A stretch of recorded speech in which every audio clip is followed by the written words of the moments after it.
Step 4, revalue. हमने पहले 3 steps को डिस्कस कर लिया है, रीलेबल, रीएट्रीब्यूट और रीफोकस।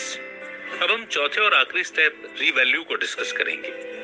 यह आपको यह महसूस करने में मदद करेगा कि आपके ऑब्सेशन और कंपल्शन में कोई सेंस नहीं है और उन्हें नजरअंदाज किया जाना चाहिए।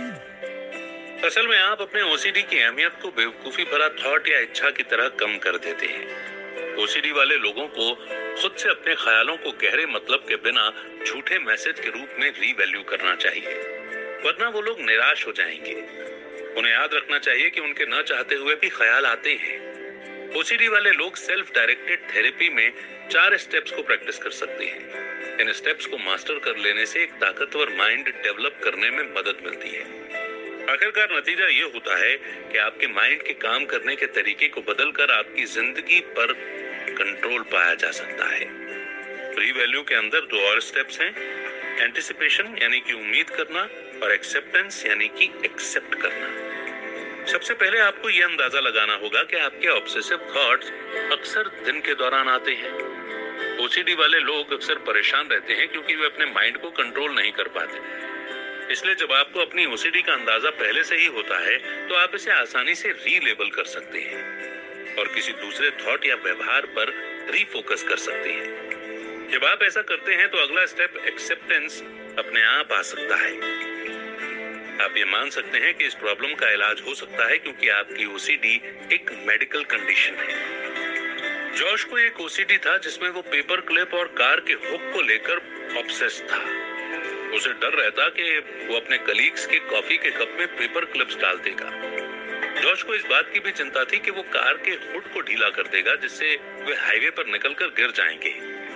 इन ख्यालों का कोई मतलब नहीं बनता, है ना? लेकिन वो जॉश को गिल्टी महसूस कराते हैं। इस नेगेटिव फीलिंग्स ने ऑफिस में काम करने की उसकी एबिलिटी में रुकावट खड़ी की और उसके रिश्तों पर भी असर डाला। उसे लगा कि उसने ओसीडी के कारण कई मौके खो दिए हैं।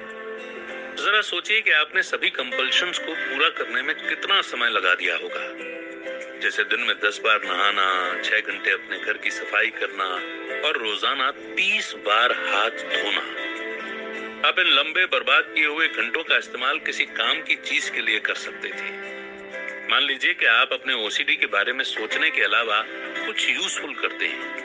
इस तरह से ये भी रीफोकसिंग है जो आपके माइंड के काम करने के तरीके को बदलने का प्राइमरी तरीका है। इस तरह से आप मौके को खोने के बजाय उन्हें बनाते हैं। ब्रायन को ये इच्छा होती थी कि वो रात को सड़कों पर से बैटरी एसिड को साफ करे और वो इसके कारण काफी स्ट्रगल कर रहा था।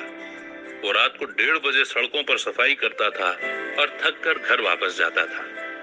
ब्रायन ने अपनी सारी एनर्जी सफाई करने में लगा दी थी और अपने परिवार और बच्चों के साथ का जो समय था उसे बर्बाद कर दिया था। उसे एहसास हुआ कि उसने अपनी ओसीडी में जो समय खर्च किया है वो सबसे बड़ी बर्बादी थी जिसे वो कभी वापस नहीं पा सकता था। ब्रायन की शादीशुदा जिंदगी में मुश्किलें आ रही थी और उसका अपने बच्चों के साथ भी अच्छा रिश्ता नहीं था।